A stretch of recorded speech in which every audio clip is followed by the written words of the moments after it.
Megyn Kelly's journey didn't come out of nowhere. It came through conversations she had about foreign policy with Glenn Greenwald. Conversations and me, but honestly, she's had a longer relationship with Glenn Greenwald and she trusts him. And he is obviously an expert on foreign policy. So conversations with people, including those you vehemently disagree with, can move people.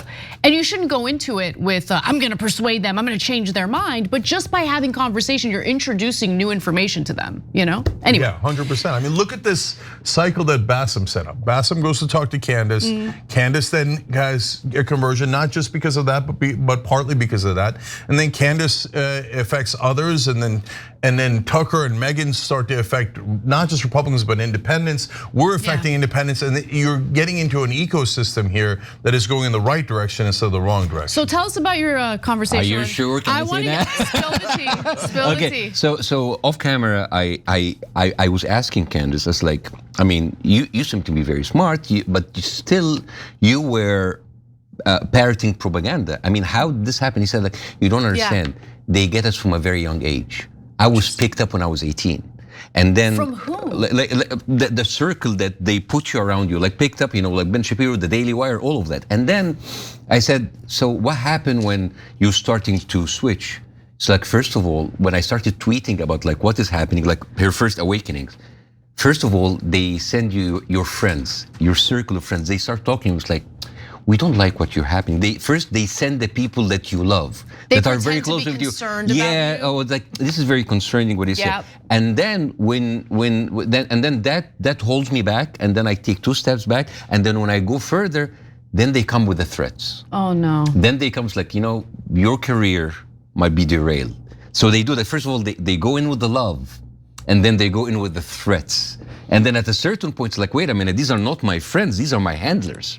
I feel like that's happening to Theo Von right now. So just recently, Rogan threw Theo Von under the bus. Like, Theo Von was on Rogan's show and just really opened up to Rogan and his audience about what he's feeling, like just this dread over the state of the world, what the government of the US is getting involved in the Middle East, AI. Like, you can tell that he's tormented by a lot of the things that we're tormented by. And Joe Rogan was like basically gaslighting him and making it seem like he's losing his mind. Maybe it's the antidepressants he's on. And then later, when Theo's not even on the show, he starts talking about Theo Von on his podcast. And he said he might kill himself. Like, it's all about like how he did the show and didn't go well, and he kind of like hinted that, oh, you know what, he's not in a good place. And I really didn't like that. That was not appropriate. That was terrible. And Theo Von, by the way, and I hope Theo forgives me for kind of saying this, because this was a private conversation. He wanted to host me. I went on Theo Von, but this took 2-3 months. Every time he said, like, I want to get you on the show, and then he would change his mind. And then I understood that he was under a lot of pressure for him not to get me on the show. Oh, wow. And he said, like, you know, there was threats about like people walking and sponsoring. And then he said, like, you know what, I don't care. It's breaking my heart. And I need to do that. And I have to say, Theo Von is one of the nicest, sweetest person ever. And his heart is in the right place, and we need to protect this guy. I agree. And he's not suicidal. He's not. None of us are suicidal, to be absolutely clear, okay? So, all right, but what? I have my cats, I need to live for them. Look, one last thing about that. If you're claiming that the supporters of Israel do not put pressure on media figures to support Israel, you're on a different planet. And it's a weird thing to claim, like, you didn't go through that. Wait, what do you mean I didn't go through that, or Bassem or Theo Von didn't go through that? Are you saying that we just made up the whole story?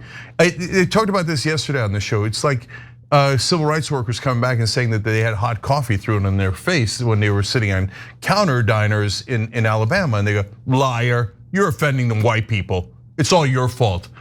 No, why are you invalidating my experience, right? No, it definitely has happened to me dozens, if not hundreds of times, where supporters of Israel have attacked and tried to hurt our business, tried to hurt our careers, have tried to block us in 100 different ways, have doxed our spouses, etc. Don't tell me that there aren't thugs who support Israel in this country that don't do that. because that is gaslighting I cannot bear, and everyone should know you're a giant liar if you say that, right? So I like what the trick that they do is, are you saying all Jews did this? No, we literally, no one ever said that, right? Except for Israelis. No. Right, aren't they the ones who conflate it? Like exactly, yeah. Exactly, so they're like, oh, you're attacking all Jews. No, brother, literally no one said that. You just made that up to hide behind Jewish people as human shields. We're saying Israel supporters did that. I have Jewish family, they didn't do it to me, right? I have tons of Jewish friends, they didn't do it to me, but that doesn't mean it doesn't exist.